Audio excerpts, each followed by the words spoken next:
Hey, welcome back to the shop, everyone. Today we are moving to the floor on the Aquasport 240 project. Step one of the floor is taking these 4x8 foam sheets and making them fit in the boat. So I'm going to show you guys in this video how I measure, mark out, template up a perfect fitting floor using Divinycell.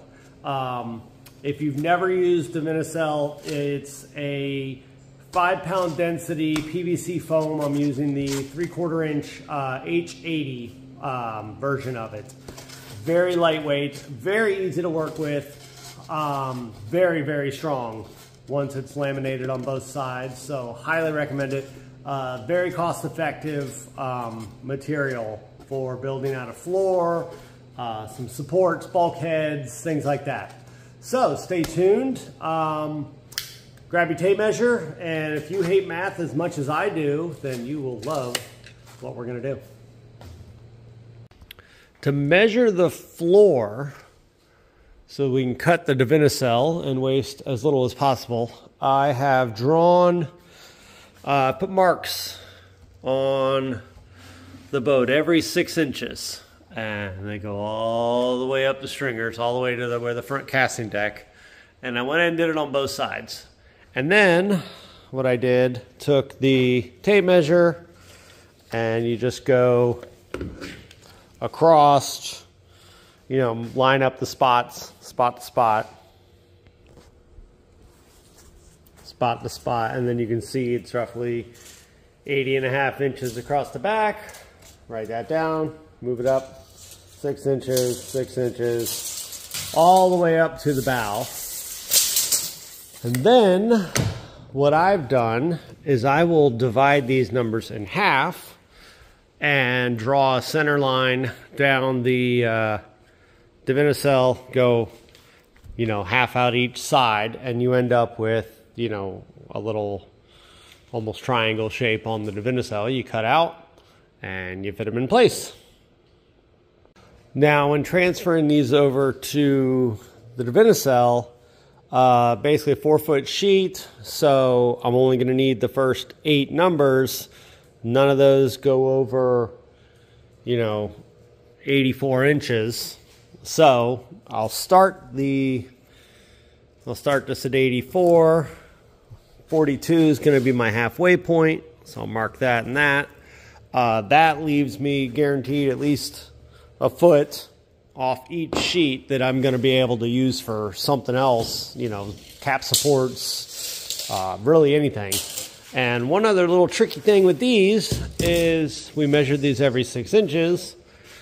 This board is actually 4 foot and a quarter.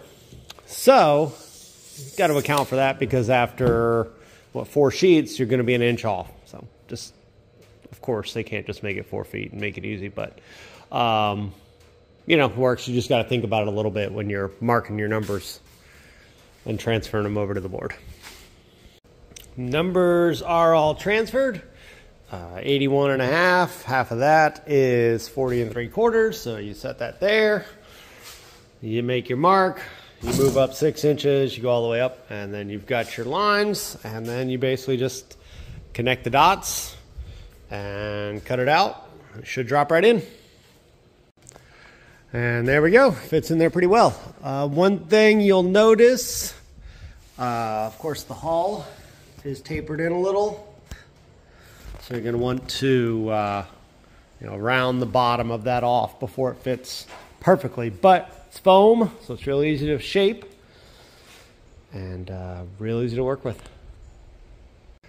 One more real important thing, especially towards the back, these sheets are not going to fit in and out normally with the cap, so make sure that you have kept this all loose so you can kind of lift it up and out of your way and get the panels in and out while you're working with them.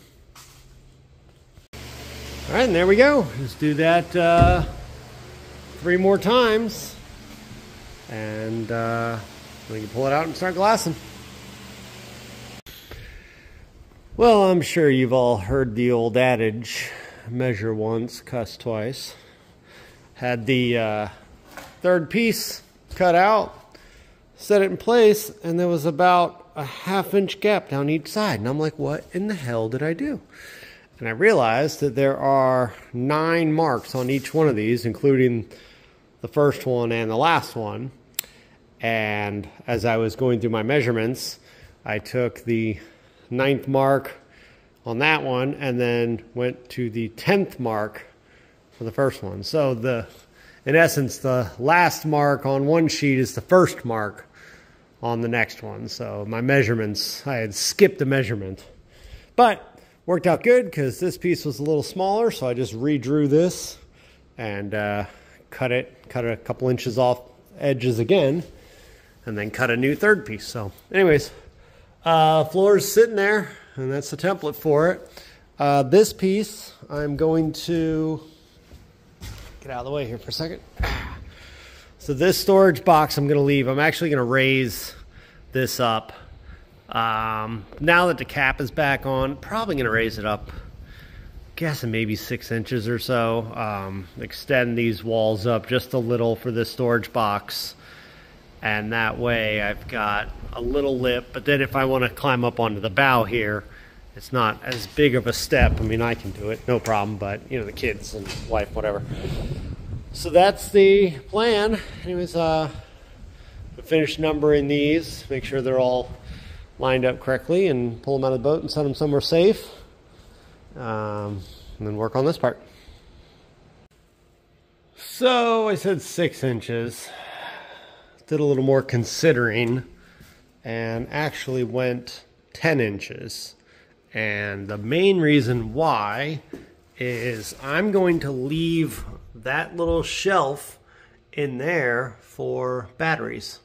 If I put a trolling motor on here in the future or whatever, measured the batteries in the other boat, and 10 inches of clearance is enough that I can slide 2-3 batteries in there. So I'm gonna clean that up. This also is gonna give me a lot easier of a step up. It's not bad here. You know, I can easily get up onto it and then up onto the bow if I want. So these are some little supports that I just mocked up real quick, threw some glass on. Of course, this whole area needs to get cleaned up. And then I'm going to glass those in place and start working on putting all this together. So I haven't videoed a lot in the last day or so, but I've made a lot of progress. A lot of little things that, you know, aren't really camera worthy, but kind of wrap this up with what we've been doing. As you can see, I extended that and removed the little 1/4-inch plywood bulkhead that was there. And also added a piece of Cusa board for the bow eye backing. Cut a chunk of that 1.5-inch Cusa. And I have 8 layers of 1708 over that. Made a nice little access hatch. Done a lot of measuring, a lot of fitting, a lot of prepping to put the floor down. Planning out some rigging tubes, run a tube through for the fuel tank hose, which hopefully the new fuel tank should be here shortly. Have a paper template of that console, sort of measuring that. Got all my, measurements on the stringers for all the different pieces. A scrap piece of Cusa on the floor for the bilge pumps to mount onto, and then cut some holes in my brand new transom. So it's nice and very solid. Very pleased with that. What I'm going to do with these, some 1.5-inch pipe, run those through, glass those pipes onto the stringer tops here, and then fill this all with epoxy and cut that flush, clean it up. And then when I go to put the rear deck on here, sorry, airplane just flew over. When I put the rear deck on here, I'll, wherever it ends up along here, I'll cut some little reliefs for the cabinet that goes down on here and cut that off and, have it recessed into the floor. So here's my little checklist, a little pre-floor checklist. I keep adding things and knocking things off, and run out of things to do. So hopefully the fuel tank will show up and we can get that mounted in, build the last little bulkhead for that, and lots to do before you put the floor down. So make sure and think it out for a couple days. Don't rush it, because it's so much easier to access this stuff when there's no floor in the way.